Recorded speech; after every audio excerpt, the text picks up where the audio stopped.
What is up, everybody? Welcome back to the City Life Project YouTube channel for yet another live, I don't even know if we should call these fight companions. Watch along, I guess, is the appropriate name.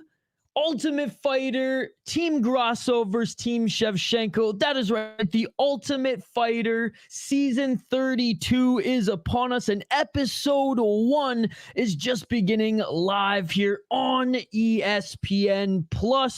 As a fan of The Ultimate Fighter my whole life, even though the drama, even though everything leading up to the fight is probably going to be as bad as last year, as bad as the year before, we're still junkies. We're still going to watch it, and we're going to be hosting watch parties for The Ultimate Fighter for the entire season. Now, obviously, I'm very excited for the fights themselves, as there's a ton of tremendous talent, a ton of amazing prospects, both at featherweight, at featherweight and middleweight, I should say.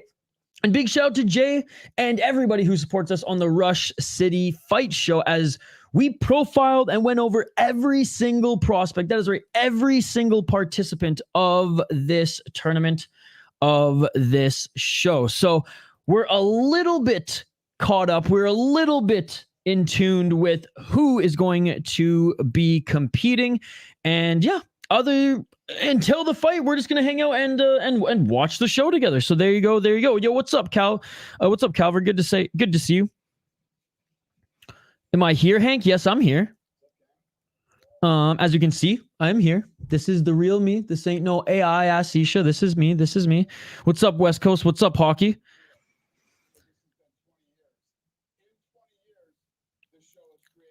Hockey, yeah, I'm not, I have no idea what you're talking about, to be perfectly honest, Hockey. I have no idea what you're talking about. Yo, what's up, hype man?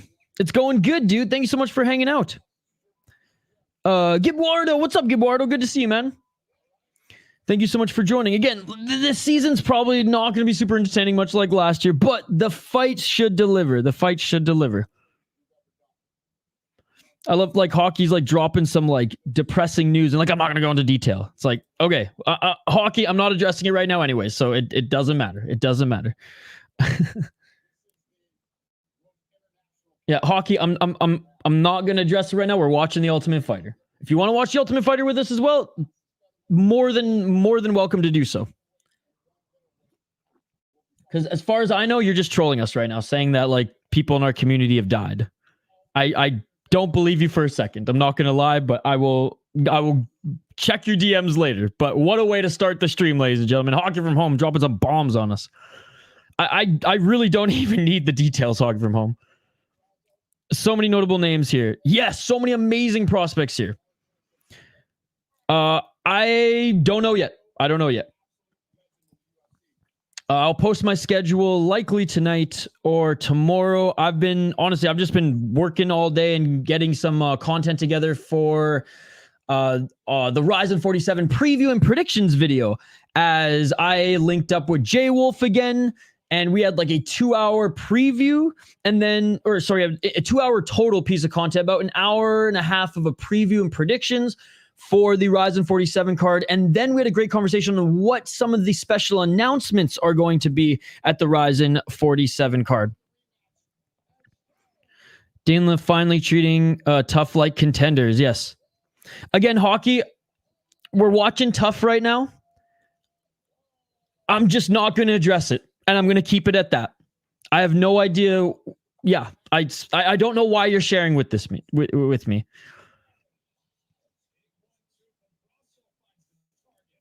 And if you had friends who passed away, I'm truly sorry to hear that. But again, I have no idea. I have no idea if you're trolling me or not. What's up, Sean? Good to see you, buddy. All right, so the intros are happening right now. The fighters just walked in, to the Performance Institute, and now they're just introducing the coaches. The UFC Fight Night this week is good, to be fair. No, it actually is pretty good. On paper, there's some really good fights. KSW this week, obviously won championship back-to-back. We also have Ryzen, Octagon. There's a lot of great stuff. Okay, Hockey, but like, I don't know why you're doing that. I don't know why, like, why are you messaging me, or why are you putting all this stuff in the live chat right now when this is clearly a TUF stream and you're taking away from that. Again, I'm truly sorry if that's true. I really am, but like this is not the time or place to address that. And I'm going to leave it at that. Did I say on paper? Again, like I'm kind of frazzled. I'm not going to lie. Hockey from Home, you're throwing paragraphs about how like her friends passed away. And again, if it's true, like I'm not trying to be disrespectful at all. I'm very, very sorry, but like I don't know how you want me to react right now, Hockey from Home. I really don't. What's up, Gun Tone Granny? Good to see you.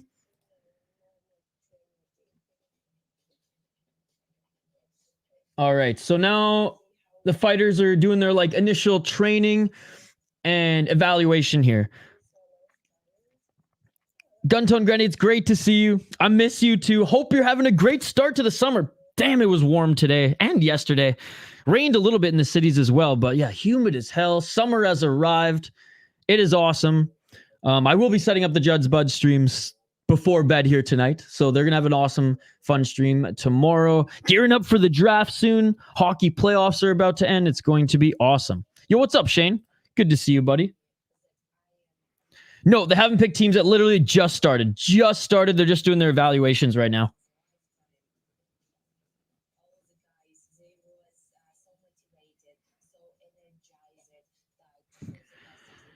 Summer doesn't start till June 21, I believe. Oh, summer starts as soon as it hits 80 or 90 degrees. And it's hit both in Minnesota. So summer has begun. Let's go Panthers indeed. Canada's team. Hockey, again, I'm just going to... Yeah, I'm not even going to address it, Hockey from Home. I'm sorry.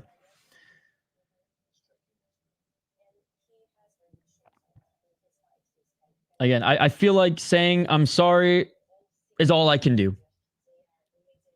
All right, so now they're doing their evaluations. Okay, the evaluations are already done. We're literally 7 minutes into the show. The evaluations are done.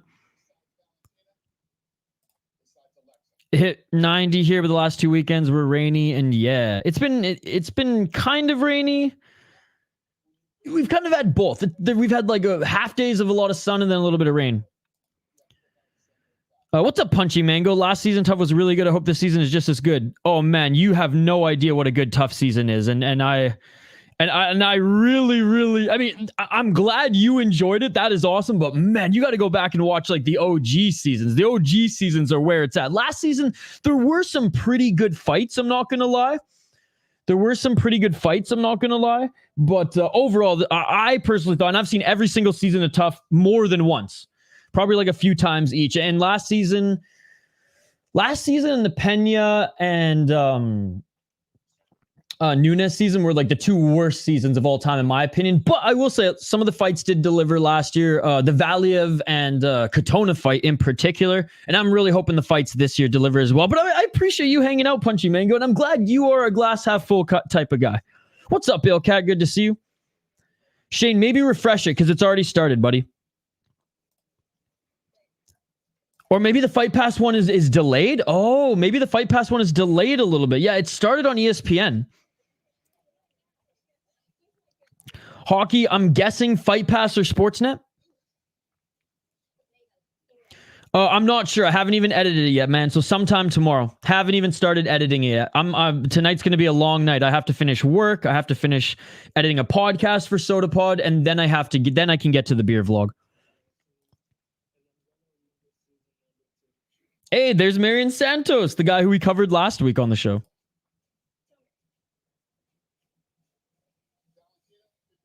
Damn, they just fired through. Damn, they just fired through these. Oh, so the Greek, that Greek fighter, he was the last pick and he went to Valentina's team. All right, so let's see.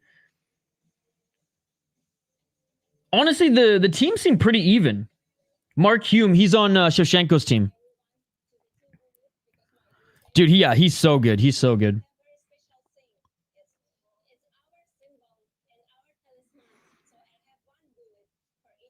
Oh, Valentina is now giving a bullet to each one of her teams. Not like she ain't shooting them here, but she's handing out a bullet. Where's Amberly? I'm not sure. Amberly, if you're here, what's up? Shane, apparently it's on Sportsnet. There you go. Yeah, there you go. Dude, activated. I'm sorry about that, man. But I'm not gonna lie. I'm not gonna pause it for 15 minutes because as soon as this show is done, I got a long night ahead of me. No, I disagree. This season, I think the fights this season are going to be awesome.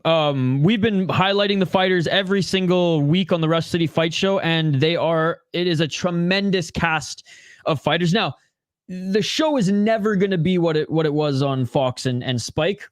That's why I'm here hanging out with you guys while all this bullshit happens before the fights. The fights are going to be awesome. The fights are going to be awesome. This season, I mean, everything else, since the Stipe and Daniel Cormier season, the show isn't what it once was, right? But I think the fights are really going to deliver this year. I mean, they better. I mean, all these prospects are amazing. Every single one of these guys on this show are very, very good regional fighters. Got to stick to the gimmick. Can't do women WMMA Ultimate fights. They're not women Ultimate fights. They're all men, sir. They're all men. This season has some great prospects I'm actually really looking forward to. Yeah, I'm looking forward to the fights again. I'm looking forward to the fights. And I'm looking forward to hanging out with you guys throughout all the reality show puff piece stuff. New gloves end up destroying the fights. I don't think so. I think everyone's going. I think Hafez said the most accurate statement about the gloves in his post-fight. Hey, what's up, MABG? The fighters look very promising. They're all so good. And on the Rush City Fight Show for the last, 15 episodes, we've been going over every single prospect. And I will be posting a video, a little highlight package of every prospect as well. By the way, MMABG just posted a new video, guys. Go check it out. What's up, Amberly? Great to see you. Hey, all, this is awesome. I'm excited, but they're coaching dudes. It looks good. Plus, they're 2 feet taller.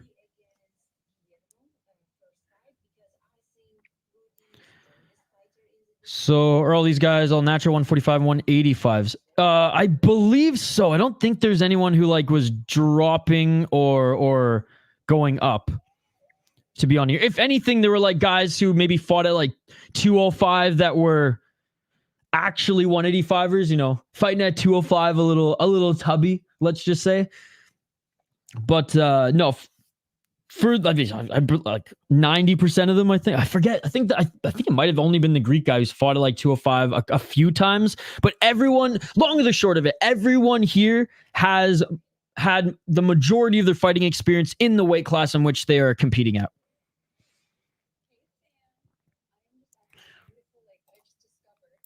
My screen got and is buffering. What team did Mairon Santos go to? He went to Grasso. I know some tough fighters fight up. They got to make weight a lot in shorter period. That is true. That is true. Yeah, King J. We went over this every single week on the Rush City Fight Show, my man. But yes, middleweights and featherweights. And they're all awesome, man. They're all awesome. I mean, the only one who's kind of suspect, in my opinion, is Paddy McCorry. He's got great power, but he's only 4-1 as a pro. Now he's got some beautiful knockouts in Cage Wars, but again, just he doesn't have the experience that a lot of these guys have. Hell, even the Finnish fighter who's 23 has more pro fights than him, right? Who's another one that I'm no, on the featherweight side, they're all awesome. On the middleweight side, it's yeah, I mean, Ryan Loder, Paddy McCorry, even this guy from Canada, Thomas Theocharis, his record is not the best, and he's probably crushed the most cans out of all of them, but he's on a good win streak right now, and he had a really, really impressive win in his last fight. What's up, Lord of the Pies? Glad to have you back here, man. Glad to have you back here. I'm in the United States, so I'm watching on ESPN Plus. If you're in Canada, it's on Sportsnet, and then I believe everywhere else it's on Fight Pass, but I think it's starting a little bit later on Fight Pass. Not yet. I'll probably make a prediction. Yeah, no, I didn't to answer, and I probably won't. I miss the old days where they had to fight to get into the house. You're missing out, dude. Jules 45 was one of the better cards I've seen this year. You're watching on ESPN. See you later, Hockey from Home. Hockey's gonna say bye like 10 more times. Who's that Mark Hume guy fighting one of DDP mates? Hey, what's up, Matt W? Well, he's he is a EFC guy. He's an EFC guy, and he's their grappling coach. Man, I really missed that too. I hate the new format. Yeah, it's and you know what's funny? In trying to get in preparation to get hyped for this show, I went to this guy's YouTube channel. And what's his name again? Laron's YouTube channel. So he has a playlist of all the he made all like the greatest moments of the Ultimate Fighter. From 1 all the way to like all their like Ultimate Fighter China, Ultimate Fighter, Canada versus US, all of them, all like the Brazilian ones. And he basically just posted a video condensing the whole season into like either 15 minutes if it was kind of a shitty season, like the forgettable Alvarez and shoot, I don't even remember who was this. Alvarez and Gilbert Melendez. I think that was Gaethje. No, Gaethje. It was Gaethje Alvarez. Who the heck did Gilbert Melendez coach up against? Anyways, there was that like Fox era that wasn't the greatest. Like there were some good ones on Fox, like the like Garbrandt and Dillashaw. That was an awesome season. Obviously McGregor and Uriah Faber was a good one. And then I honestly think the Stipe and Daniel Cormier was a really good one as well. But for the most part, like the Spike TV days were where it was the best. It was the best time of TUF. And especially season 10, where I actually went back and watched season 10 and like some of those heavyweight fights did deliver.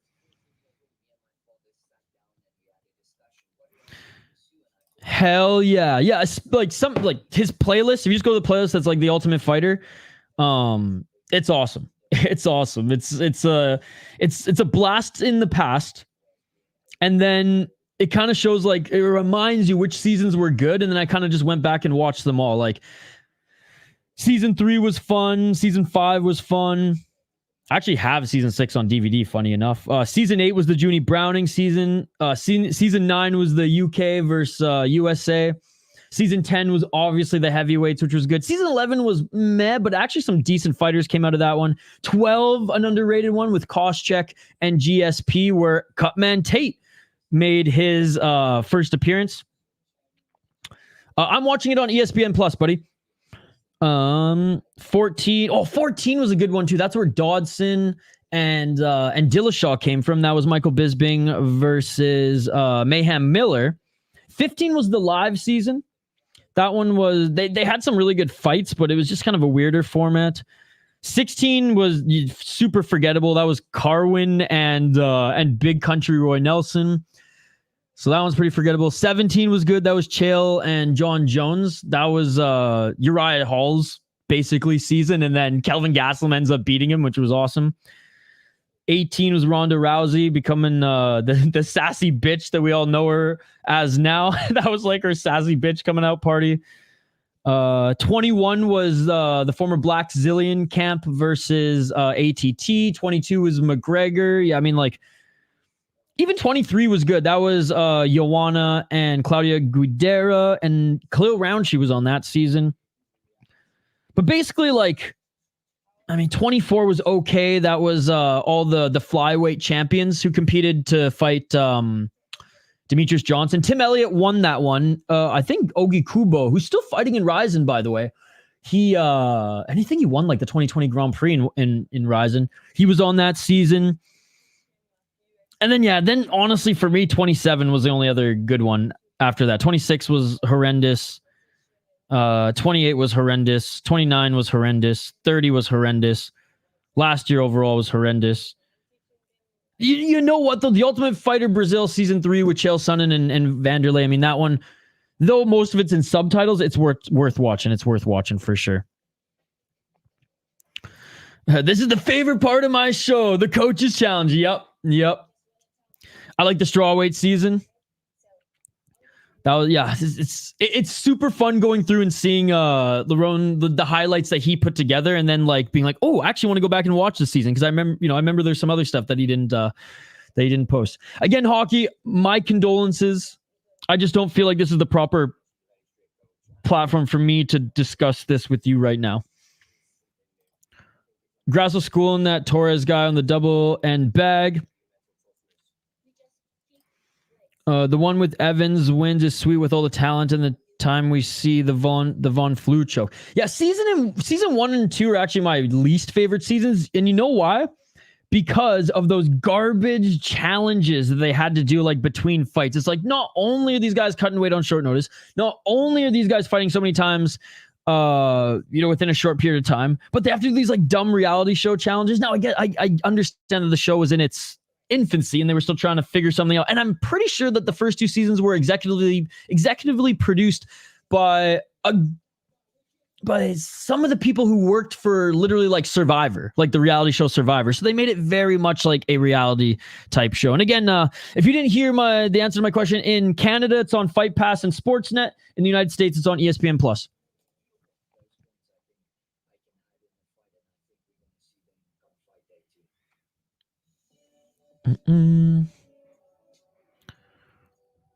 I really appreciate you guys hanging out with us here. Like I said, we're just watching. This is a watch party. We're watching the episode together, and we'll comment a little bit more closely on the fight. But if there's any fighters like on this list here, like, hey, bring up if there's any fighters on the list here that's on screen, middleweights or featherweights, I'll go back and forth with each as this stream continues, that you want me to bring up on Tapology and highlight. Just let me know, and I will do so. And obviously, when the first 2 fighters that we're going to be seeing on the show here fight tonight, we'll definitely highlight them as well. But yeah, when the fighters used to fight to get into the house, that had like Contender Series vibes to it. It's Lerone, hockey from home. You've spelt it correctly. Valentina told her team that they aren't allowed to drink water during training. She claims it's to build champion mentality. I think early predictions on who you think is going to be the better coach, not necessarily what team is going to win, but like overall, just like who you think the fighters are going to like the most. I think Valentina's team is going to be the one that we see come away with more knowledge, take the experience with more of a positive light. I have a feeling Valentina is going to get a little salty when some of her fighters lose or get frustrated, or maybe just be a little overly competitive, because there's always that coach who comes into it saying and thinking we're doing these for the fighters, but then that competitiveness gets the better of them, and they want their team to win, right? Whereas I think Grasso is going to be, and Grasso's team is going to be a little bit more like, we're here for the fighters. I don't know. That's my early predictions. If they divide this into rookies versus veterans again, I swear to God, no, they're not going to. They're not going to. They very much. I mean, from my understanding, they very much understood that was a failed experiment. When they actually fought to get into the house, the first couple episodes used to be so good and the fights are so much. But yeah, 2 full episodes of just nonstop fights. It was amazing. I mean, Alex already taught that guy how to actually get a double end bag. There you go. I think Valentina is going to be screaming at her fighters a lot. Yep.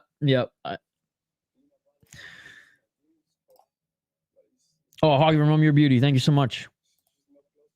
No, I mean, and hockey, you don't have to subscribe if you're not going to watch any of his videos. I'm sure he's going to be thrilled. But like, if you're a fan of The Ultimate Fighter, I mean, that's pretty much all I watch on his channel. And I go through that playlist at least once or twice a year.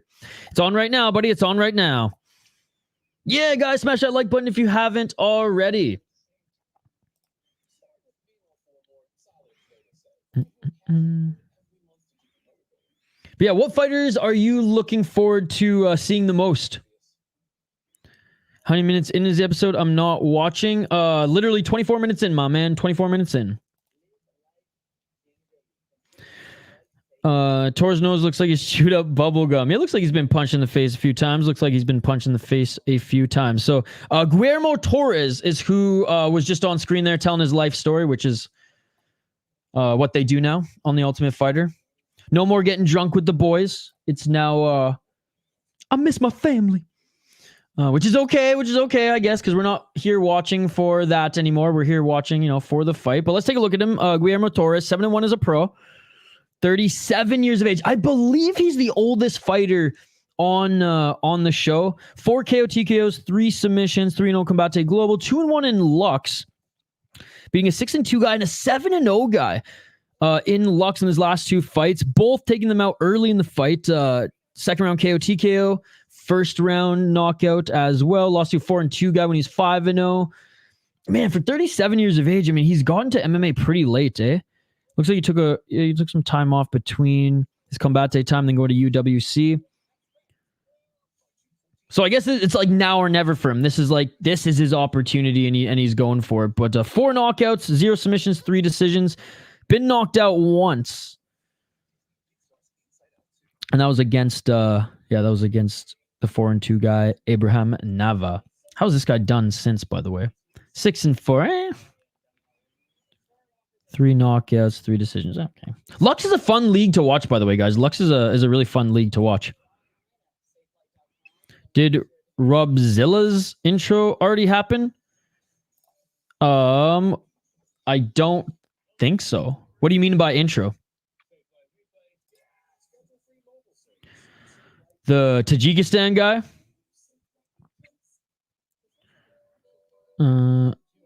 Make sure to describe the juicy bits. Oh, I mean, there are no juicy bits. There will not be any juicy bits until the fight starts. Yeah, no problem, buddy. No problem. It's on ESPN Plus. It's on Fight Pass in Canada and the UK, I think. And it's also on Sportsnet in Canada as well. Grasso only. I want the last guy you showed us yesterday to win. The Brazilian, Mairon Santos.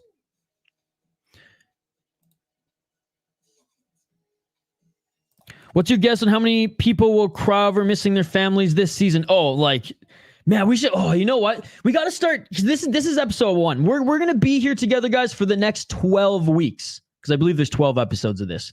Maybe they've cut it down to 10. Regardless, we're gonna be together for the next basically all summer until Contender Series starts. Then we're gonna stream that as well. But let's start brainstorming some fun games we can play throughout the show. I didn't want to propose any yet. I wanted to get your guys' kind of opportunities. We should start doing some over-unders on how many guys cry about missing their families at the top of the hour or at the top of the episode. Hell, I'll even start 5 minutes ahead of time so we can get some bets in. That could be an option. What other games can we play here? To get us through this season? Most fighters are asked on a double end bag. I watched Juan Archuleta on a double end bag, came to bang Muay Thai for a bit with Shorty Torres, and it was so fugly. Really? Speaking of, by the way, he's fighting this weekend. Had to be a favor for Grasso. How do you like 37-year-old on the Ultimate Fighter, especially in featherweight? Because he's fairly new and he's on a recent run. No, they each don't have a promo, buddy. They each do not have a promo. Well, they're firing through this. I was going to say they don't even get a walkout song, I'm pretty sure.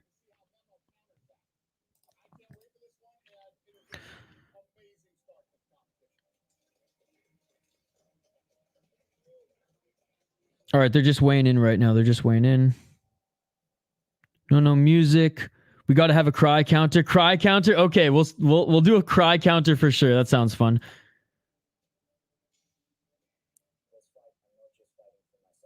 The amount of times they hide the height difference between the coaches and fighters.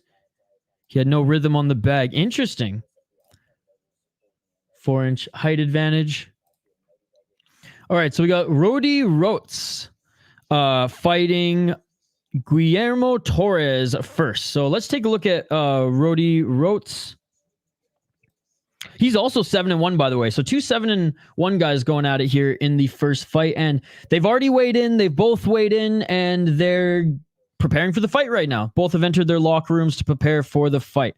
So we went over Guillermo. Here is Roedie Relentless Roets. 7-1 as a pro. He's 27 years of age. So he's 10 years younger than his opponent. 3 KO TKOs, 3 submissions, 1 decisions, 5-1 in EFC. And he's on a 2-fight win streak right now, beating a 6-3 guy.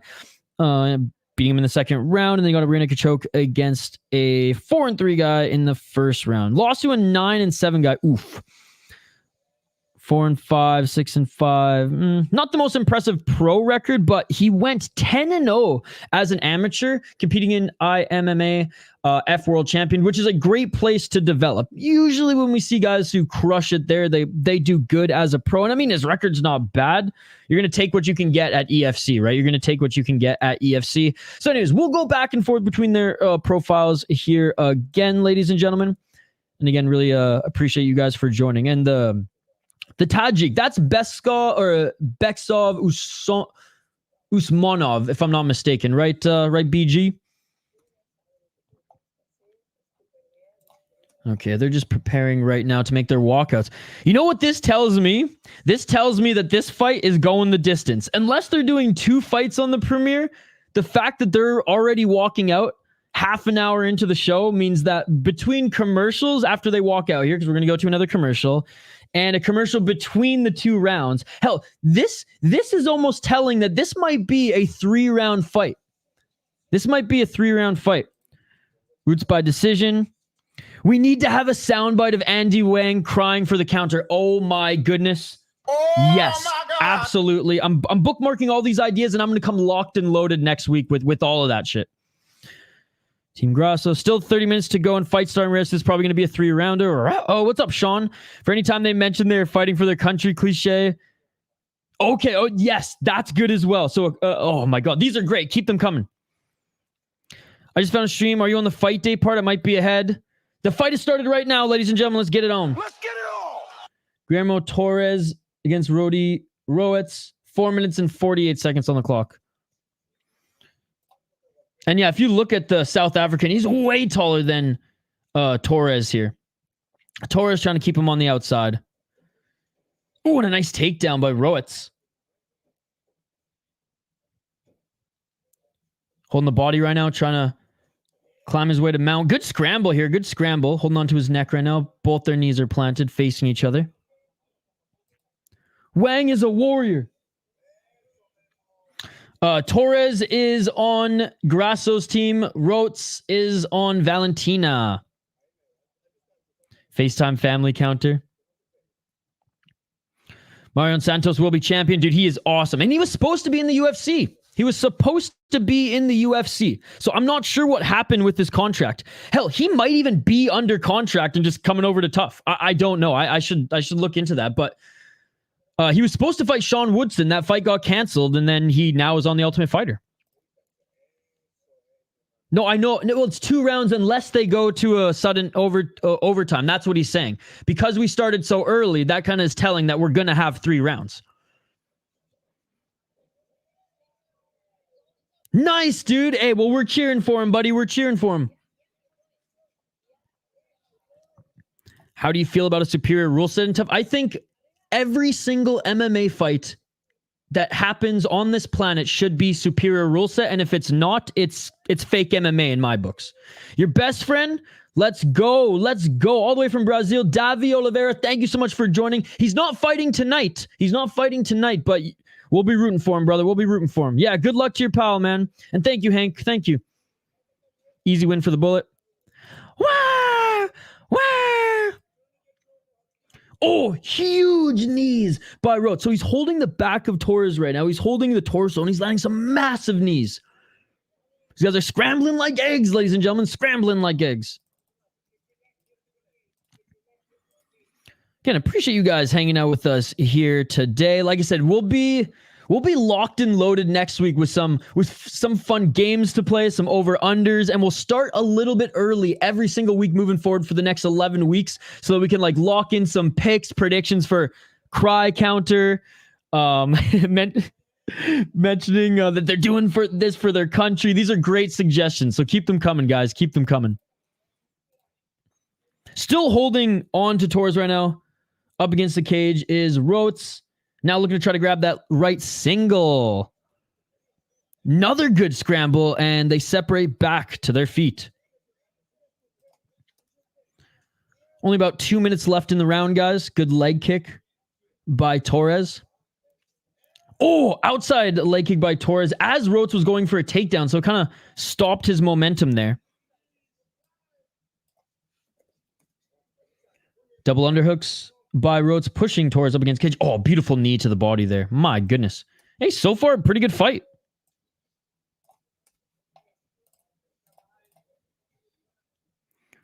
Barber versus Namajunas. Was that announced? This was Alex's first pick. For Mexico. Fight field trip counter. That's another good one. I'm saving all of these guys. We're going to be locked and loaded next week. It's going to be fun. I would need my point in the pile. Have a postseason awards show and we can come up with the awards throughout the season. Yes, that is, oh my goodness, that is awesome as well. God, this is going to be so much fun. You guys, we're going to make watching this season so much more fun than I think anybody would have ever thought. So this is awesome, guys. This is awesome. Torres to Chad, don't lose to this bum. Argument counter. It was announced for July. Rose Namajunas is my least favorite fighter of all time, so to be perfectly honest, I hope Macy Barber crushes her. I'm the best. I'm the best. Disgrace to mixed martial arts. 15 seconds on the clock. Still jockeying for position up against the cage. Each of them land some big knees to the body. Most drunk, least liked, most liked, biggest disappointment, most boring. Oh, I love all of these. Oh, this is... I have never been more excited to watch a post-Fox season of The Ultimate Fighter than I am right now with you guys. I don't think 303 is going to get canceled. I think maybe the headliner potentially gets canceled. I don't think they're going to straight up cancel the pay-per-view. They'll have some replacements in the wing. If it comes to that. That's my prediction though. But hey, if Conor McGregor doesn't fight, then my wager continues. My wager continues. As I bet like 2 years ago that he was never going to fight in the UFC again. So far, Roetz is winning for most boring. Diego Lopez in the corner. Yep, he's one of the coaches. Diego Lopez and Grasso better than Khabib in the corner. Diego Lopez is a hell of a coach. I might be on an island. I don't think they'll cancel. I don't think they'll cancel it. They're not screaming constantly. Off the top of my head, I don't know. But to be honest, most things are better than a Conor McGregor and Chandler fight, I would say. Like that fight has name value. But let's be honest, was that fight really going to be any good? Was that fight going to be great? I will go out on a limb and say no, it wasn't going to be great. It might have been a good fight. But, you know, like that was a name value fight. And from what they just served us for 302, shit, man. At this point, whatever. Pay-per-views don't really even hold that much of a weight in the UFC anymore. That was a close round. Yeah, I'm giving that round to Roetz, by the way. I'm giving that round to Roetz. But yeah, I don't think... And again, I probably will be wrong on this, but my gut feeling is telling me that they're not going to cancel 303. They'll put Conor on a different card. 304, 305, whatever. Imagine Pereira versus Jiri fills the spot to watch. See, that would be even better. I'd wait, as an MMA fan, not a Conor stan, I'm way more excited for that. You're right about Conor never coming back. He's good, Metallic fan. Did you look him up at all? He's good, man. He's good. And he doesn't have a lot of wear and tear on his body as he's relatively new to mixed martial arts. Took a break after 2019, came back and has been in some really good fights.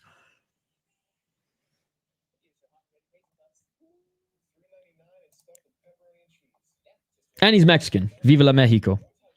Hey, what's up, degenerate drunk Dane? Where's Tough Horse Shit on? It's on ESPN Plus, my man, because he's Mexican. Hey, what's up, AJ? Good to see you, buddy.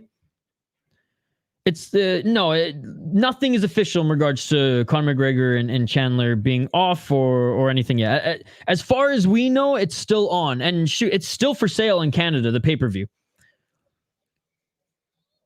Yeah, for those in Canada, it's on Sportsnet or UFC Fight Pass. For those in the States, it's on ESPN Plus. Conor was probably just too hungover for the presser, guys. Perhaps. Yeah, it has. Pokemon Vice. What's up, Pokemon Vice? Yes, it has already started. We're actually 40 minutes into the show, buddy.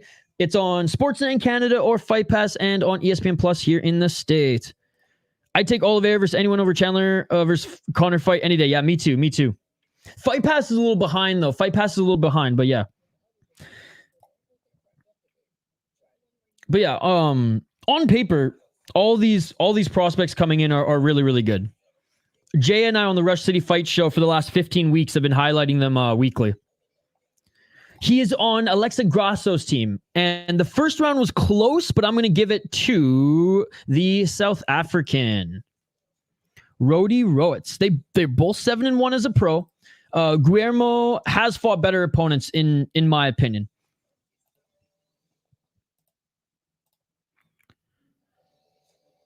You should. That's a nice hat. That's a nice hat. I love birds. Oh, thank you, thank you. Hey, well, this one's a parrot. I also have a rooster hat as well, but I don't want to show my cock off on stream. Boom, boom.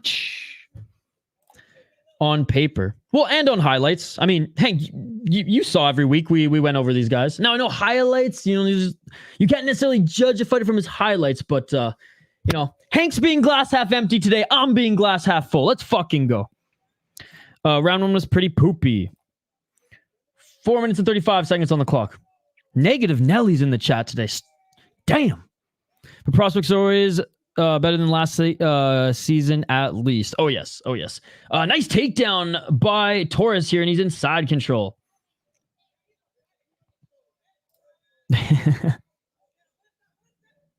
I'm just referencing Anthony Smith. Make your own interpretations. 4 minutes on the clock. Great advice from Valentina. Get up. Get up. In half guard right now. 4 minutes on the clock is Torres. Not looking to pass, though. Look at he's just spamming elbows right now. Get knocked the fuck out. Keep saying on paper. I'll keep referencing him. Huh? If this round 10-8 Torres, do they go to round 3? No, if Torres just wins this round. If Torres gets a 10-9, then they'll go to round 3.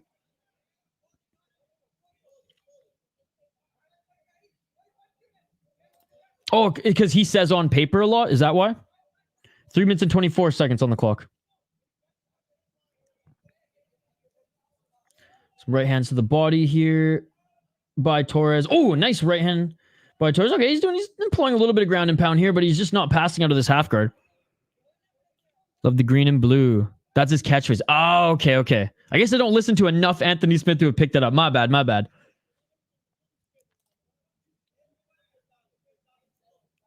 Or at least one the fans have given him. Oh, okay. So it's almost like meme status at this point. Green is my favorite. Yeah, me too. Green's my favorite color. If he wins this round 10-8, then yeah. But we're 2 minutes and 42 seconds on the clock, and it doesn't look like he's getting a 10-8. Oh, looking to try to get into mount. Good butterfly. Tried to employ maybe a butterfly guard there, but he did a good job of getting his legs under Torres and pushing him off. But Torres still controlling him as he's got the shoulders right now, trying to get the back. Roetz doing a good job of rolling with him, controlling the shoulders right now as Torres. If this was the superior rule set, this fight would be over. If this was the superior rule set, Roetz wouldn't be able to get that takedown, but it is what it is. Back up to their feet. Torres wasn't able to knee Roetz as he was bent over with his hand on the ground. Quickly got up and blasted a takedown on Torres, and huge ground and pound right now by Roetz. Torres starting to scramble. Roetz, beautiful job, Roetz getting into, is it mount? Yes, Roetz is in full mount right now. 1 minute 54 seconds on the clock, and Roetz is in full mount. What's up, Handsome and Hung? Good to see you, buddy. His assigned nickname is Anthony on Paper Smith. I wish UFC had polls for what coaches the fans would like to see. Oh, I know, dude. They had so many good options this year. 1 minute and 36 seconds. And a great reversal by Torres, and he ends up on top here in the full guard of Roetz. Who said that this fight was scrambled like these guys are scrambling like eggs? Man, scramble after scramble, reversal after reversal. No, they do not have hydration tests in the superior rule set.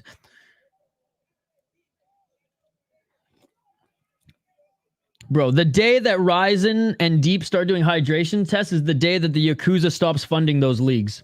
And let me tell you, that day's never going to happen. But Dana hates money. If one of these, so I could throw a punch. 53 seconds on the clock. Man, Hank's starting to sound like phony Turgeson today. My goodness. 44 seconds on the clock.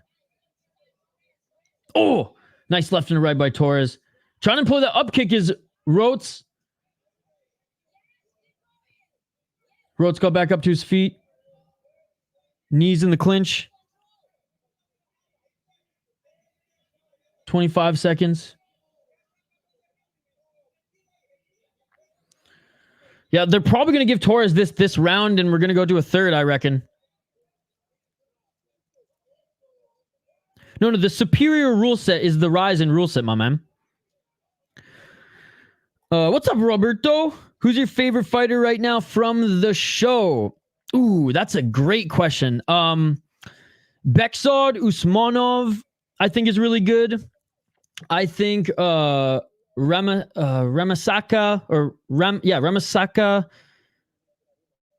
And those two at featherweight are probably two of my favorites. That Kaan Ofli is good as well. And I mean, I don't even really have a favorite, man. There's so many good prospects I'm excited to see on this show. But Mairon Santos, Ofli, Usmonov, and Ramaska are probably my favorite featherweights that I'm excited to see. As far as middleweights go, I mean, I'm interested to see Mark Hulme and what he'll do. Giannis Bachar, the 9-2 Greek fighter, he's raw, but despite being 9-2, like not super polished, but I've liked what I've seen from him. And yeah, I would say those guys are the guys that I'm like most keen on watching. But yeah, for the most part, man, all of these prospects, all these regional guys are good. So Torres going to win this fight. No, but Handsome Hunk, what I'm saying is Ryzen's rule set is coined the superior rule set. That's what I'm saying. That's what I'm saying. Good fight. Ryzen doesn't have the superior fighting space, so wholeheartedly disagree. Hydration test is a joke. Yeah, because one championship have been able to, I mean, fighters get by it. Real MMA doesn't ban 1.5 potential strikes. Yeah, I mean, they have 12 to 6 elbows as well in Ryzen. Who got Stanley Cup? Oh, Panthers. And I hope that they sweep the goddamn Coilers. Who has the best record on the show? Any undefeated? Nobody's undefeated. Best record, I would say, is probably 11-2-1, and that is Kaan Ofli. Mairon Santos is 13-1, so that's pretty good as well. And then Shamidkhan Magomedov is 8-1. Everybody else is pretty good. Like the worst record is the Canadian, but he's gone on a pretty good run as of late, so that's why they brought him in. He's 9-5. Ryan Loder's only 6-1. Paddy McCorry's only 4-1. But everybody else is either like 7-1, 9-2, 8-1, 6-1 sort of thing. Usmonov is 12-4, but he's dangerous, man. He's dangerous. Commercial's going on screen right now, buddy. Commercial's going on screen. So yeah, we're waiting to see if we have a third round. I am 99.8% that we're going to have a third round. 10 minutes left in the show. It's going to be a 5-minute round. There's going to be 5 minutes of, yay, one the next time on The Ultimate Fighter. And then that's it. Man, if this has been flying by because you guys and the chat have been absolutely buzzing. So I just have to say thank you to every single one of you who are hanging out with us. We're going to be strapped in and locked and loaded for The Ultimate Fighter Season 32 for the next 11 weeks, ladies and gentlemen. I appreciate every single one of you who stopped by here today and who liked the video. You guys are awesome. And thank you for those giving suggestions on games that we can play. Episode counters throughout the episode on certain things, like when the fighters cry missing their families, when they say I'm doing this for my country. I bookmarked them all, so we'll get the list together and I'll get like some sound bites for every single one, and some graphics as well. And then I love the awards. I love the end of the season awards for the suggestions that you made. Again, I bookmarked all your suggestions. The chat's been buzzing, so I've had to bookmark them. I can't even scroll up fast enough. But yes, okay. Looks like we're having a third round. No undefeated. No. All right, third round, baby. Let's go. Those who sustain a loss get better. Lethway rules should be adopted in every organization. Nah, I disagree. I disagree. I think Ryzen is good enough. Because Lethway is a different sport. And I like Lethway for what it is. Now, I think MMA, like, there's some things that, like, I don't want headbutts because you can straight up knock yourself out with a headbutt. And I would just rather not see that in MMA. And I feel like if they allowed Lethway rules in MMA, then people would just start abusing the headbutts, and it just wouldn't be... It'd be dumb. We'd have unnecessary cuts and things like that, where those in, like, Myanmar and Malaysia, like, they got heads of steel, apparently, because they give no fucks. Understand from, like, the violence perspective, but I just think superior rule set. That is, like, so freaking violent. And it's proven to work in big MMA organizations. Scrambling right now, by the way, with 4 minutes on the clock, is Torres, as Roitz is desperately trying to take him to the ground. Sulaf. Yeah, I don't want headbutts in MMA. I think that's silly. Personally. But stalker kicks, elbows, stomps, I'm all about that. And it's less to do with fighter safety. It's more just like you're going to cut yourself in the head, probably like 8 times out of 10. And like, yeah, and I don't know. And maybe it doesn't make a difference because maybe no one will throw them anyways, but I don't know. Fights will be over in 10 seconds. Oh, nice knee to the body by Roitz as they're clinching right now. But King James, I agree with everything else. Just headbutts, I just think are kind of and this is going to sound rich and ironic for the guy who wants to see stomps, but I just think headbutts are a little unnecessary. Nice left hook by Roitz, but to each their own. Man. There's some people who don't even like the superior rule set, right? Hey, what's up, Andrew? Good to see you. Bobby Green was not winning against Jared Gordon. Let's make that clear. No comment, because if I comment, JL will clip it. 2 minutes and 42 seconds on the clock. Roitz has been really good in the clinch. His knee, yeah, he's been employing the knees with ease. Great job by getting back up to his feet by Torres, and they reset back in the middle. Torres is tired, though. He's huffing and puffing. He's dropping his hands. It's okay, Andrew. It's okay. The Argentina girl got a headbutt at UFC 302. I was watching boxing during that fight. I was watching the 5v5. Oh, beautiful knee and a right step back right by Roitz.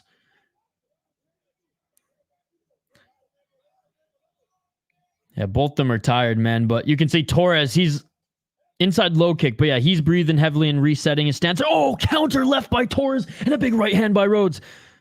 This is the round, man. This is the round. They gotta bite down on their mouthpiece and just throw a big overhand right swing and a miss and a beautiful double leg. Beautiful double leg time there by Roitz. That is true, which is wild. But let's say, like, I want Lethway to stay in its own lane. I don't want Lethway to come into, you know, I like Lethway for what it is, right? And I'm hoping that we can watch Lethway again soon here. Yeah, they're pooped. Torres has nothing left in the tank. What a takedown. Beautifully timed. Oh, looking for potentially a knee bar here by Torres. He needs to straighten that leg, though. Oh, great job by Roitz for scrambling out of it. And that just shows, like, he's got more gas left in the tank here. 54 seconds on the clock. Both these guys have no wrestling, no striking ability. Valentina, much better coach. Well, I mean, in fairness, we can't understand the Mexicans. I mean, I don't speak Spanish. Maybe you guys can. Hey, what's up, Western Mass Climber? Yeah, Diego Lopez in the corner of Torres. Oh, beautiful knee on Torres. Another knee on Torres. Yeah, Roitz, Man, he's very good in the clinch. He's very good in the clinch. What's up, Western Mass Climber, my man? Thank you so much for being a member. As always, good to see you. First episode, not that great, to be honest, but I mean, I didn't set my expectations any high. I'm stoked for next week, though, with all these games that we're going to play together in the live chat. That's what I'm most excited for. The language barrier is going to be a problem for Alex with a lot of her fighters. And that is it, ladies and gentlemen. Oh, sorry. They only have wrestling, no striking. My bad, my bad. At least they're scrambling instead of embracing each other. Absolutely, absolutely. I saw your comment, Andrew. It's good to see you, man. The fights have been... the show's been okay, Andrew. Like I said, the show's been okay. Or listening in for the decision.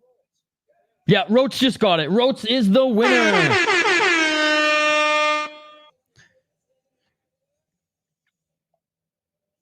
Yep. And he deserved it.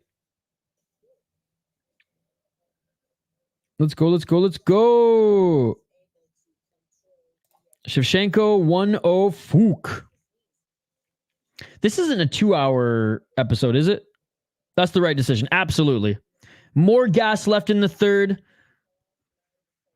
Landed more shots in the clinch. Was able to get the takedown. Landed a big right. He did get hit with a couple shots there, but yeah, Torres just didn't have that power in the third. The leg kicks were good by Torres, I'll say that much. And he employed those all fight. I think they're wearing the new gloves. They just have TUF on them.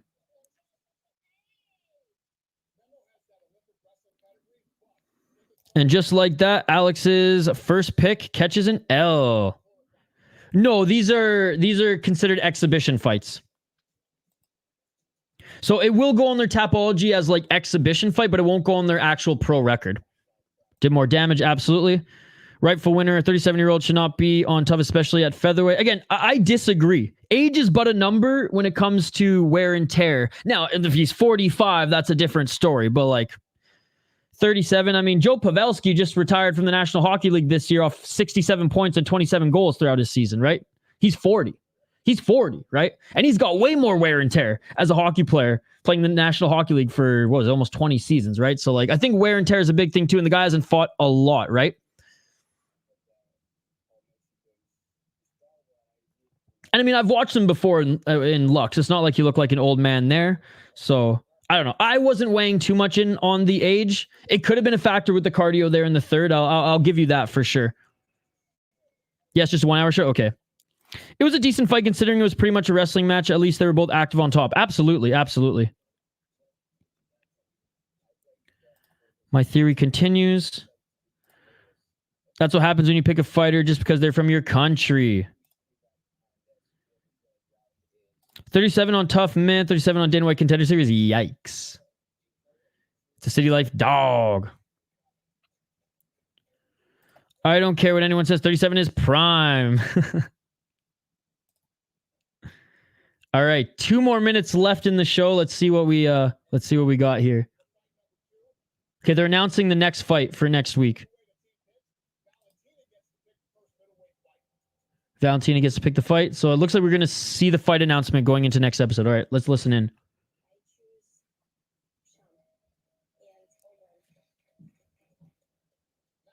All right, so we have Shamidkhan Magomedov. Now, he's actually out of Finland, but he's a Magomedov up against Omran Chaaban, ladies and gentlemen. So it's going to be a middleweight fight next week, and I'll show you who these guys are.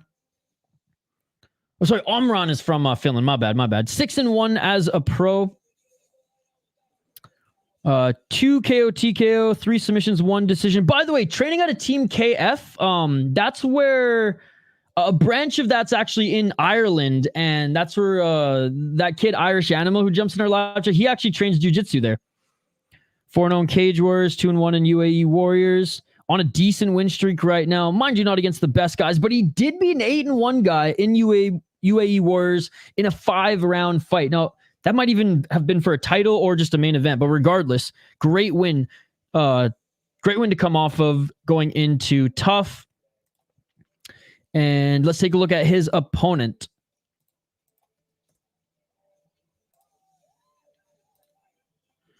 His opponent out of Russia.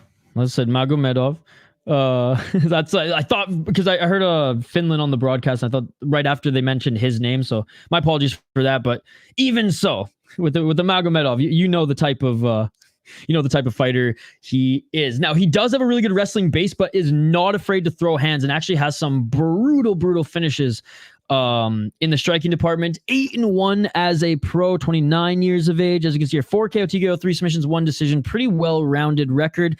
And has gone 3-0 in LFA this last year, which is awesome to see. Against a 10-3 guy and 7-2 guy, respectively. So that's really cool to see. Now, in Eagle FC, say what you want about that sham of a promotion. You beat a 5-2 guy. Cool. Went to EFC, lost to a 10-3 guy and he's 3-0, but like props to him, right? Like you beat a guy making their debut, you beat a 2-1 guy, another guy making their debut, and then your next test is a 10-3 guy. Like props to him for taking that fight and going to a decision, right? Not a bad resume, and a solid amateur career as well, going 6-0. So there should be a fun fight. All right, let's catch up on some of these comments here.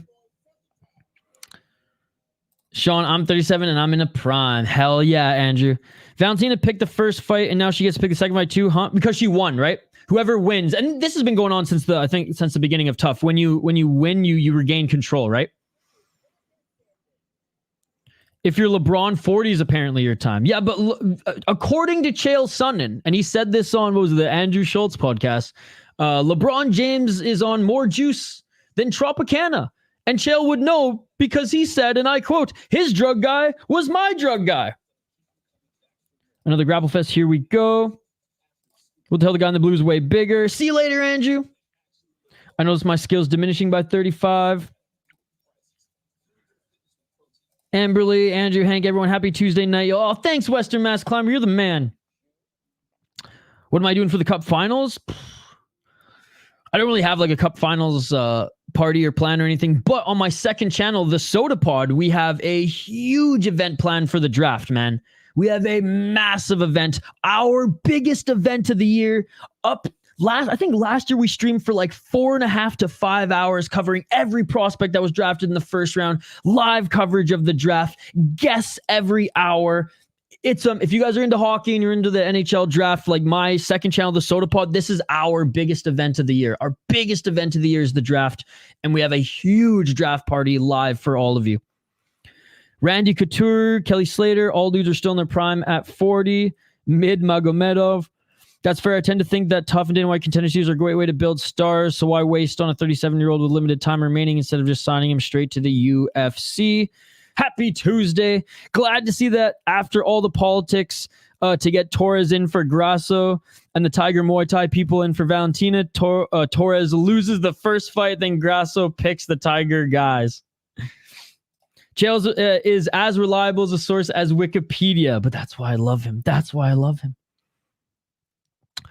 No KO since new gloves have been used. We'll see though.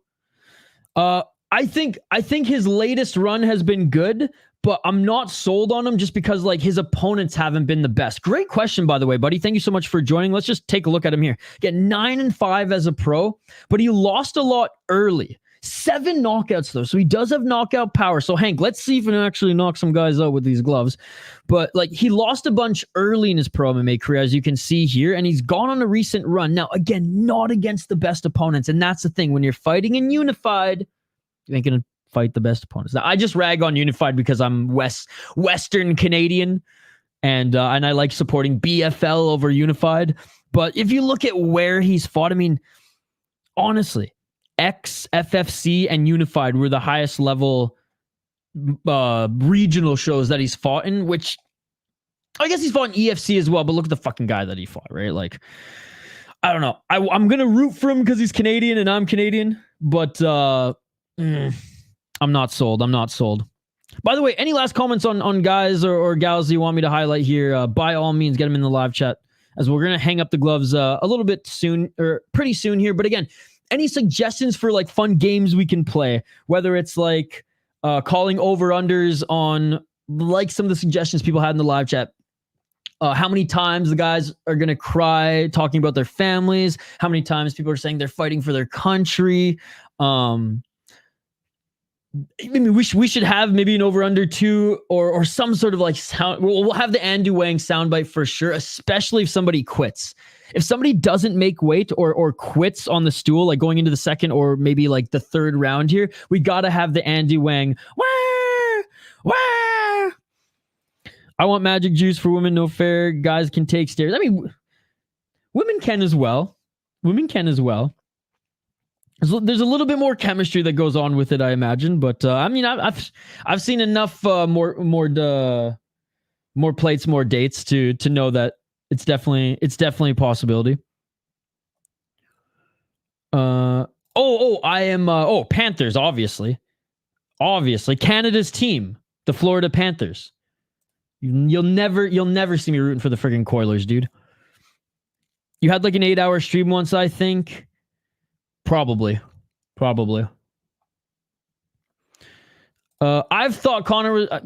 I mean, I don't know yet, to be honest. But high level, like I never thought he'd come back to the UFC. Like 2 years ago, I was telling my friends it was over. He's never come back to the UFC. So I was actually surprised to hear that he was even going to come back to the UFC. Yeah, I don't know, man. I don't know. We'll find out soon. It's that city life, yo. Yeah, let's see. If there isn't a KO in this entirety of the series issue, you have to give my theory some thought. Yeah, sure. Absolutely. They should just bring in those gloves that Ryzen has, to be perfectly honest. Fight mileage adds up faster than age if you stay active during youth. That is true. The street counter, yep. Let me bookmark that. Nathan Fletcher trains with Paddy Pimblett, I think. Okay. Yeah, what other guys are you folks excited to see here? I'll bring up the list of names again.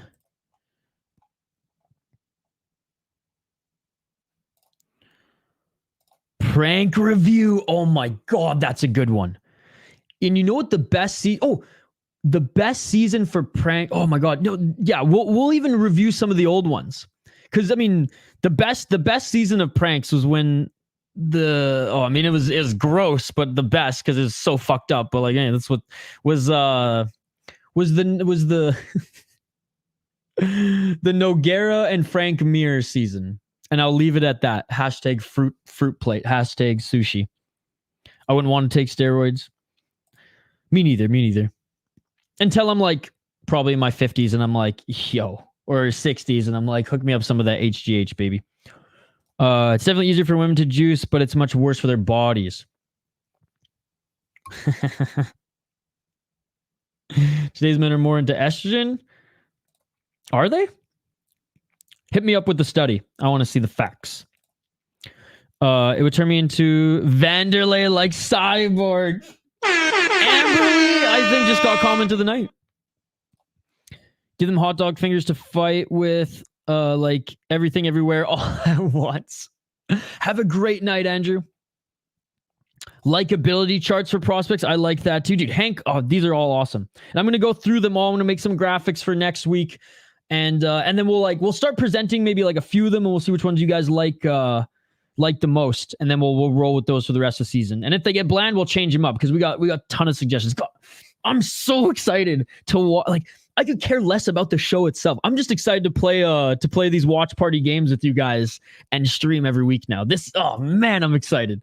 I never thought I'd be this excited for a post-Spike TV, a post-Fox era of The Ultimate Fighter, ladies and gentlemen. But you guys are making this so. I mean, look, I'm smiling ear to ear right now. And that first episode, let's be perfectly honest, it was ass. But look at how excited and happy I am. That is because you guys are fucking amazing. So thank you. You guys are awesome, man. What a great community we have here. Thoughts on this idea? Connor doesn't fight. UFC opens 165 for Chandler versus maybe Oliveira rematch for the inaugural 165 belt. I don't like Chandler going for a belt coming off a loss. I don't like either of them, actually. I don't even like, as much as I love Charles Oliveira, I don't think anybody should fight for a belt coming off a loss. In the UFC anyways. I mean, we see it in some regionals, but those are like really low level regionals. So I like the idea of an inaugural 165 because I think there should be a 165 division. I think there should be a 195 division. You can't put two guys coming off a loss fighting for a title. That's just that leaves a bad taste in my mouth. Grasso being piss counter / anger level. Yeah, because she seems like just like such a sweetheart, right? And it'd be interesting to see her get all pissy and salty. That is true. The estrogen levels in men have been rising. Bro, guys, don't eat 30 minutes or 60 minutes before bed, and make sure you get your 8 hours of sleep. So like me, like I'm barely a man at this point because I don't even sleep. So like I'm probably like my testosterone is probably like non-existent, but those are two best things you can do to keep that testosterone going, ladies and gentlemen. Little things, best little things you can do. Get sleep and don't eat and then go to bed. You got to at least give it 60 minutes. At least give it 60 minutes. All this knowledge is all from Derek, by the way. Shout out more plates, more dates. Wide shot of the house counter. I love it. I love it. Social media, I mean, social media is not peer-reviewed, my man. Social media is not peer-reviewed. I need some studies. King Jim. You think I believe everything I see on social media? I already got called out for that shit yesterday on the Rush City Fight Show. But who cares? New division. I'll switch shit up big. Like I said, I'm down for the new division. I cannot say that I cannot honestly say that I like giving two guys a title shot coming off a loss. Worse than the rise of estrogen men is the decrease in test over the past decade. It was already better than last year, in my opinion. I do agree. And one of the reasons why is because last year, I feel like the only good parts of the show, they showed us in like the preview. So it was like, we've already seen the only like kind of interesting parts. But yes, Amberly. And look, I don't want to be a Debbie Downer throughout this whole experience, throughout these whole 11 weeks. I'm gonna try to remain as positive as possible. I'm gonna try to remain as glass half full as possible, as I am genuinely excited to see how these fighters do. As I was gonna say it again, but I don't want to, Hank. As the expectation based on their resumes that we've seen on Tapology and highlights have been really, really good. It's justifiable. Again, not in the UFC for me. If we're going to have the promotion be the best promotion out there, the NHL, the MLB, the NFL of mixed martial arts, you can't sink down to regional level and give guys title shots coming off a loss. Dude, Austin Ryan, thank you. I needed some facts there. Oh, tough food review. That's a good one. Dude, this year we might as well just have a drunk counter because it doesn't look like no one drank anything in the first episode.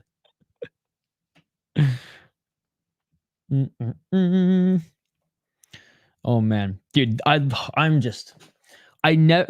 thought I'd say this. I never thought I'd say this post Spike and Fox era, but I'm freaking excited to watch, to host these watch parties with you guys for the next 11 weeks. Have music playing when there's inner politicking among the fighters. Oh, and like some like intense music. I just justified my idea by the idea that both Chandler and Oliveira have been too big for 155. Pretty weak justification, but it works for me to fix 303 and kickstart a new division. I mean, as much as I want to see that fight, it just... I feel like with how critical I am of the UFC anyways, like I gotta be steadfast on this. But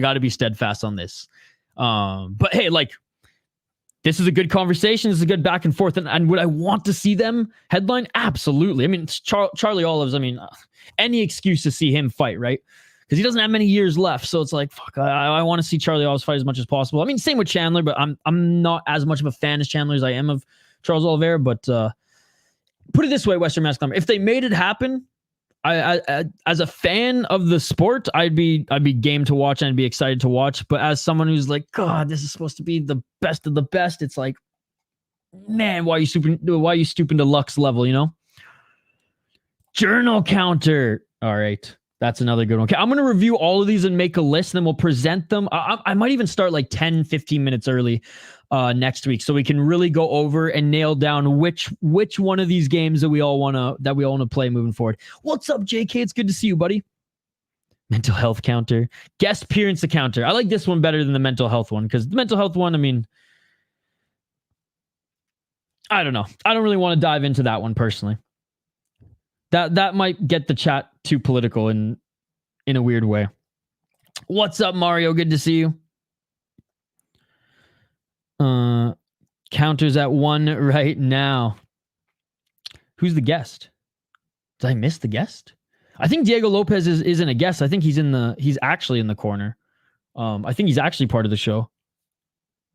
Who's the guest? Did I miss it? Oh, they're not going to start a new division in 3 weeks. That's crazy talk. There's unconfirmed. Oh, I do admit it would save 303. I do admit it would save 303.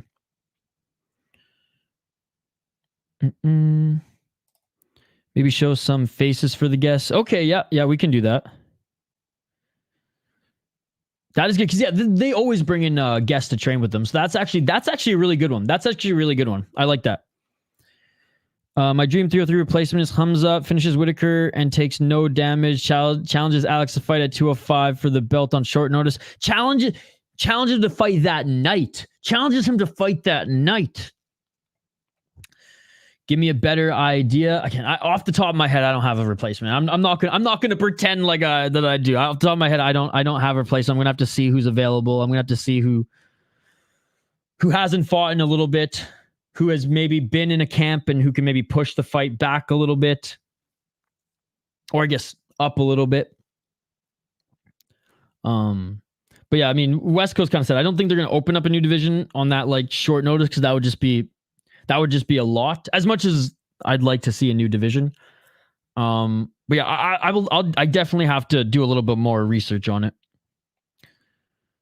Them taking that fight on 7 days will be so gangster of them. Yeah, he's part of the coaching staff. Yeah, he's part of the coaching staff. Who do you want? I feel like I just answered. Man, off the top of my head, I don't know. Like if they're gonna replace it, I have to see like who hasn't fought in a little bit, who maybe is in a camp right now, who is literally available. But come back next week, I'll have an answer. I'll put it this way. Next week for TUF, or even on the next live stream that we do, Matthew, which by the way, thanks so much for joining, Matthew. Appreciate you. I'll definitely give you some matchups that I think, or that I would want to see. But what about you, Matthew? You guys throw me some matchups here. I mean, Western Mass Climber is the only one who's chimed in. Who would you like to see if they are going to find replacements for headlining UFC 303? And yeah, give me some matchups. Give me some names here, and we'll go for another few minutes. I think Alex and Diego are a couple. Are they? The show is over, my man. You did, but you didn't miss much. The fight was okay. The third round was probably the most not action packed, but the third round was most enjoyable because it did go to a third round, because the first two were tied. But you didn't really miss much.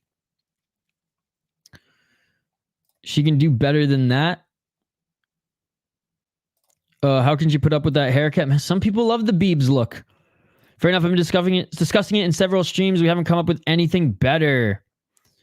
I mean, at this point, just make the fight at 155 or 170. Oh, done.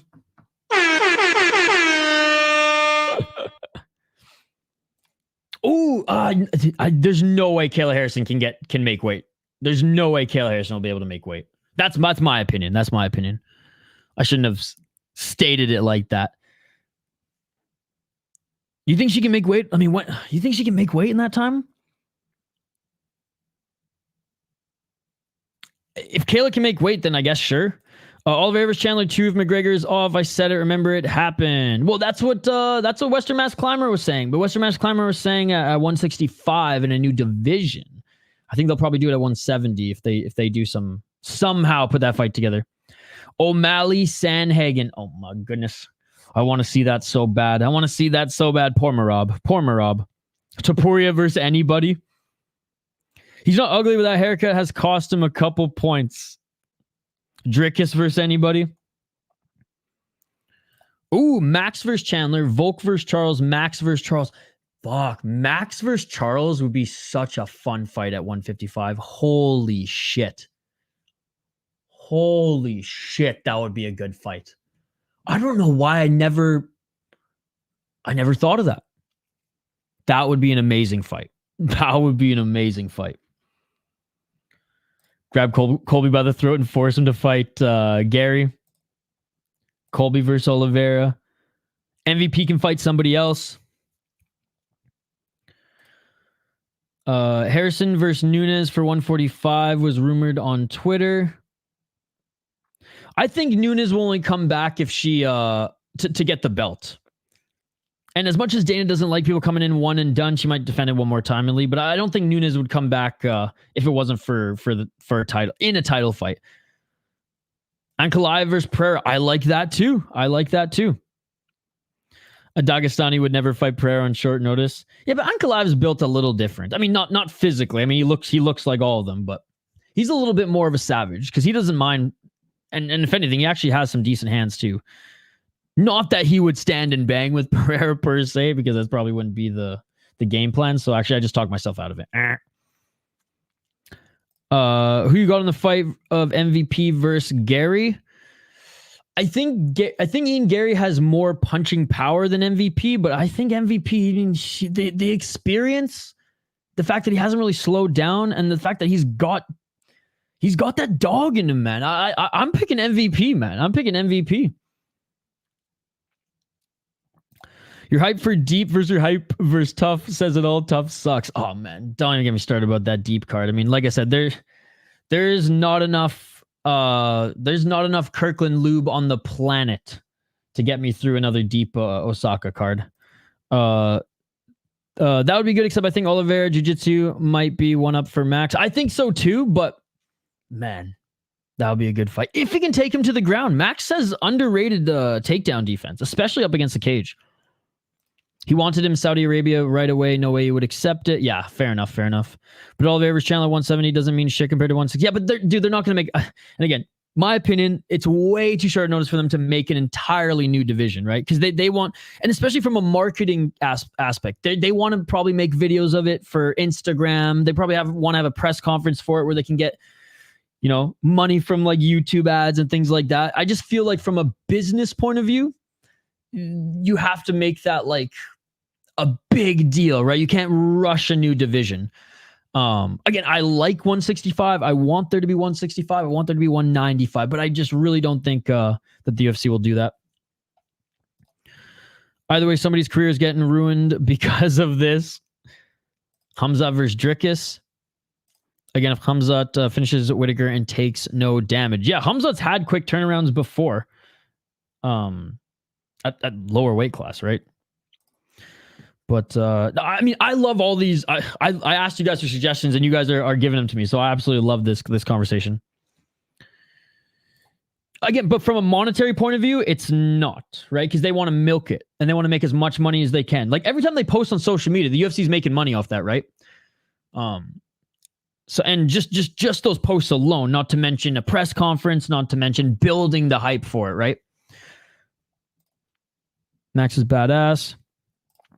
Strickland would turn around for sure, perhaps versus Colby or Yuri plans 185 move. Strickland literally said that he is not fighting again unless it's for the title. He says he's turned around quick enough so many times, and that this time he's going to sit on his ass and wait for that title shot, which I believe him this time. Colby does not deserve a title fight. Colby deserves a title fight less than Chandler and Oliveira.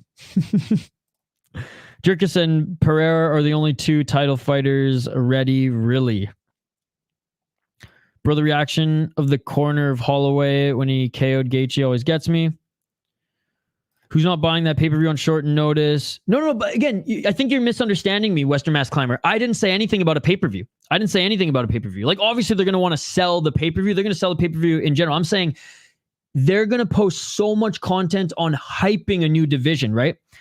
And there's going to be so much, and there's going to be so much more content that they can do without rushing it, right? And everything they post on YouTube, everything they post on TikTok, social, whatever, every additional video they post is going to make them money. Did you guys not see what the YouTube channel for UFC makes? It makes a hell of a lot of money, man. It makes a hell of a lot of money alone.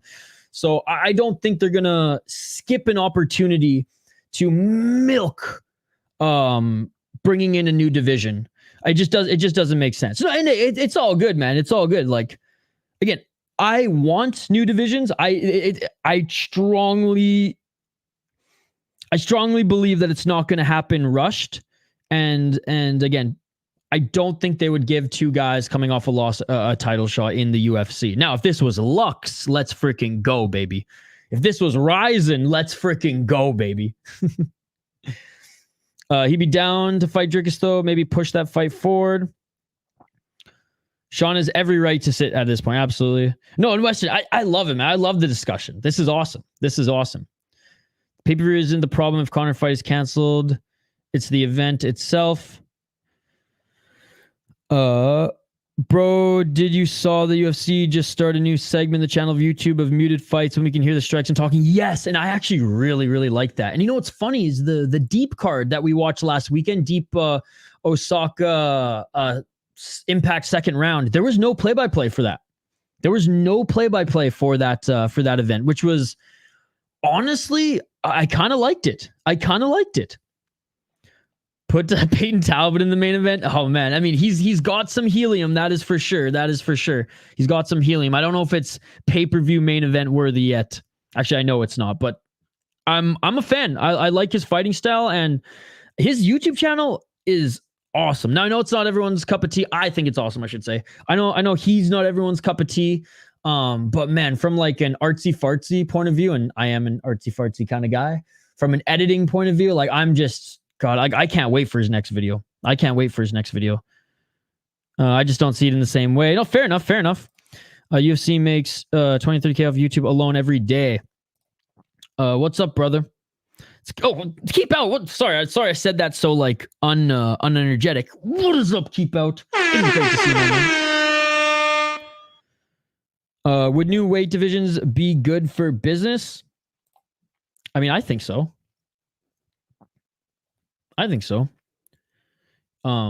Less guys maybe getting injured, less guys missing weight, less depleted fighters. Now, everyone's going to still try to probably, not everyone, but there's still going to be fighters who try to like cheat the system is unfair. Get the upper hand, but I do think we'll see actually that's an interesting. Do you think we'll see less weight misses? Do you think we'll see better fights, fighters less depleted?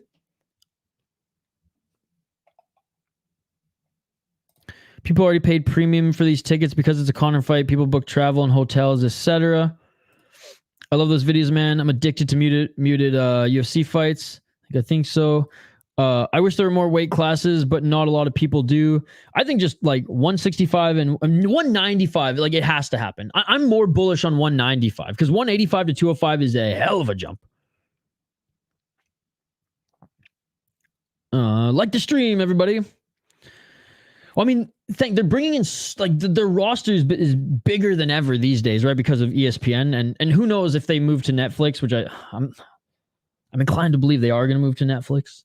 I just have a weird feeling. I don't think they're going to re-up with ESPN. Whether they go to Netflix or some other platform, still kind of up in the air. But I don't think they're going to stay with ESPN. So who knows if they're going to continue to sign guys at a pace like this, because they're signing guys left, right, and center. Like half the roster is literally just like LFA level or under right now. But I think with more weight classes, or at least just the two extra ones, they might be able to bring in just good talent for those weight classes. Especially with the strength of schedule the UFC has in this day and age, they could have more pay-per-views. New stars. A new 165 belt at UFC 303 would work. Then Leon's belt would be at 175 for 304. I do think we'll see some. I think we would see some new stars. Some guys who maybe couldn't reach their potential at 155 or 170. And for me, it's more 195. 195 should be the most important weight class of the UFC. It should be the most important weight class of the UFC dives into next and brings in. I don't know. That one for me is just because I just see the biggest difference between the guys at 205 and 185. Big brain thinking. It's about living your best city life. The think we should go 130, 145, 160, 180, 200, okay, well, we can't rejig all the divisions in 3 weeks, right? 130, 140. See, I don't like 130 to 145. I think it has to be 10 pounds. Yeah, welterweights cut 5 more or less pounds. Yeah, I don't like the 130 to 145. I don't like 145 to 160. And I don't like 180 to 200 at all. At all. Not even a little bit. So I disagree. I mean, I shouldn't even say I disagree. I personally don't really like that. But you know, if we add too many weight classes, does it dilute it? Kind of like, dare I say, boxing? Because some people make that argument that there's just too much to keep up with. So I mean, it's such an interesting and good conversation to have. So I appreciate every single one of you. I don't think. See, again, for me, I'm less 165 bullish. 195. I think like has to be a thing. Something between middleweight and 205. And again, that's just my opinion based on like the vastly different sizes, the vast difference of size between a lot of those guys.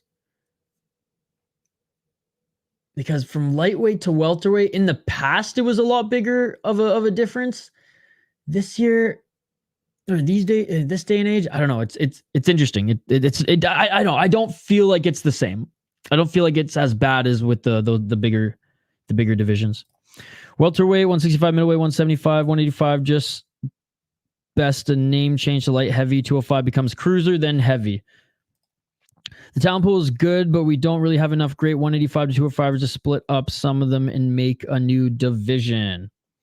Well, right on the roster right now, you're right. No, but I think that there'd be a good wave of talent of guys who even on the regional scene are fighting, you know, too heavy or fighting too light, who are like, oh yeah, like this is the weight class for me. This is the weight class for me.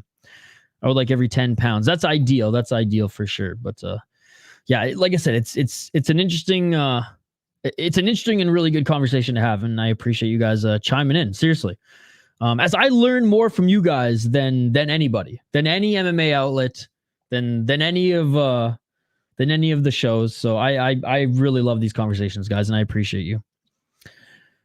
Anyways, guys, I have to run here. I have a lot of work to do for my soda pod. If you guys are fans of hockey, the National Hockey League, so basically the soda pod, my podcast, on the hockey side of things, hockey and craft beer side of things. And like, I'm not going to bed tonight. I have so much to edit, guys. It's a no sleep, Isha, testosterone fade-in type of night, as he's not going to get any sleep again since we brought that up earlier.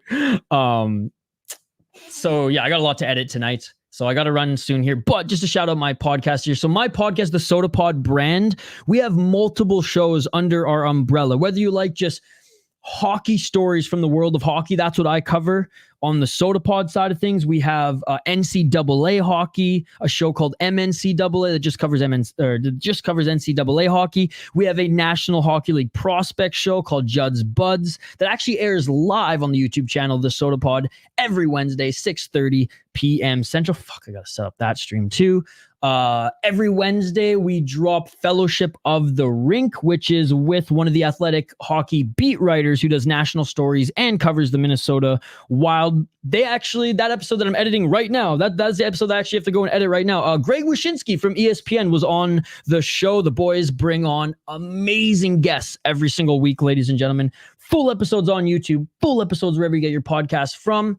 And then Thursdays, we drop another MNCAA. So we actually have content on that podcast feed. If you're a fan of hockey and beer, every day of the week, we drop content on that podcast feed. And that just shows you guys, like, I edit podcasts every single day outside of the city life, as well as other video content. So I'm always go. I'm never not editing something, whether it's audio or video. So anyways, that's kind of what I do on the other side of my work, on the Soda Pod stuff. So I think I have a beer review to edit tonight, as I got all the footage from that, but I got to add some voiceover stuff because this one I actually went to a brewery, so I have to add kind of just some audio of like what we're drinking and whatever, because the sound wasn't that great. There was a lot of music playing. We were with a group of people.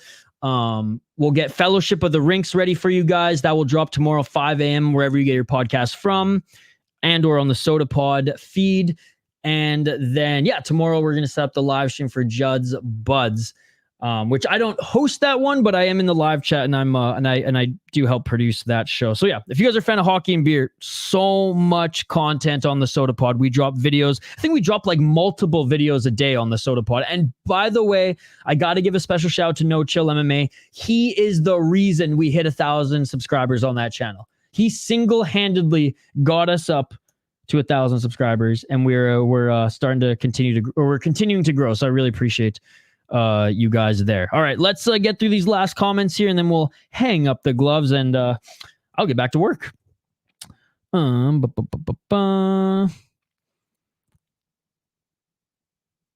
we need a new division for 303? Thank you so much for hanging out with us, man. As always, you're the man. What's up, Hoggy from home? Good to see you. Right on, brother. Yeah, keep out. It was awesome to have you stop in here, even just for a little bit, man. I'll post it's going to be a limited streaming schedule this week, guys, because this is the big week. This is the wedding week. I got my roommate's family are actually staying with us, which is another reason why I got to wrap this up soon, because they're all going to bed. But we will have streams this weekend, but they will be a little limited. The Sota Pod. Have a great night, Hank. Hey, good chatting. Guys, we don't have to agree on all the same fight opinions to have a great conversation. And I think that was shown and evident here tonight. So I appreciate you guys for being civil too, if you didn't agree, right? Not yet. No, it's not confirmed. It's not confirmed. One like, we had 30 likes. Get the fuck out of here. You're messing with me. There's no way we have 30 likes on. There's no way we have above even 15 likes on this video. There's no fucking way. You're fucking with me. You're fucking with me. There's no way, dude. There's no way. Yeah, we're just spitballing. No Chill's the man. You guys are all awesome. Thank you so much. Okay, hold on. I gotta check now. Are you serious? Are you serious? Guys, you're gonna make me cry. You guys are fucking awesome. Wow. I did not expect what we had tonight for this. One like away. You're right. What? Come on, we need one more like. There's got to be one of you that out of 8 of you. Oh, maybe there's only 8 of you watching. No, we got 30. Let's go. You guys are all. I can't believe it, man. We went into this season with a low bar. And look, I am all smiles, and that's because of you guys. What a tremendous stream. I cannot wait for the next 11 weeks to hang out and host these amazing watch parties with you guys. Hank definitely helped with that as well. Thank you, buddy. You're the man. So the pod is fired. Even if you don't like hockey, these prospect breakdowns will make you interested. Oh, thanks for watching, buddy. I really appreciate it. Hank, thank you as well for checking out that channel as well. What a great stream. What great conversations, and what a great fucking community that we have here, guys. Seriously, this warmed my heart. This whole stream warmed my heart. So thank you, guys. I cannot wait to employ some of these games, these watch party games next week. Look, you can see my dimple. I'm fucking excited. So having said that, we're going to wrap up this stream here tonight. I will see you later this week for just some fight companions. I will get the schedule out as soon as possible. I promise, probably sometime tomorrow. Tomorrow I will be editing my Ryzen predictions video. The mighty J Wolf, honestly, he's more of a Ryzen fan than me. And Hank, I know you think that's not possible, but it is possible. He is a bigger Ryzen fan than me. We brought him on the show again for our predictions video. It was an awesome recording, so I'm going to edit that up tomorrow. We'll probably do a PFL predictions video, and I think that's it for content other than Kyle's vlog, and then I'll announce what little streams that we are going to do for this week. But for those who just tuned in for TUF, oh, the horror. He's American too, by the way. He's American too. But anyways, guys, we will squeeze in some streams, but for those who are just here for TUF, thank you for joining. We'll be back here every week, and I promise they'll be more interactive and they'll be more fun as we'll have some games. So there you go. There you go. Western Mass, Hank, Keep Out, Amberly, No Chill, Hoggy from Home, everybody here. I just did a little quick scroll up. AJ, Osterrein, and everybody, Mario, everybody who joined us here. You all are amazing. I appreciate you all. Smash that like button and subscribe. and we'll see you on the next one. Peace. Yeah.